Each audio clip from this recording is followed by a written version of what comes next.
జయించాలంటే, దుష్టుని జయించాలంటే నీవు వాక్యమందు నిలిచి ఉండాలి. ఈ వాక్యము నిన్ను అది బలపరిచి, నిన్ను ధైర్యపరిచి, నిన్ను నడిపించే వాక్యము.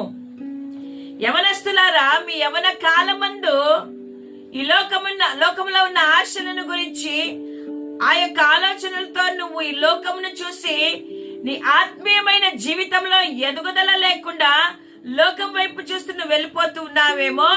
ఈ ఉదయ కాలమున దేవుని వాక్యము నీలో నిలిచి ఉంటే ఈ యొక్క లోకంలో ఉన్న దుష్టుని నువ్వు జయించగలుగుతావు. దేవుని వాక్యము నీలో లేకపోతే నీలో జీవము లేదు.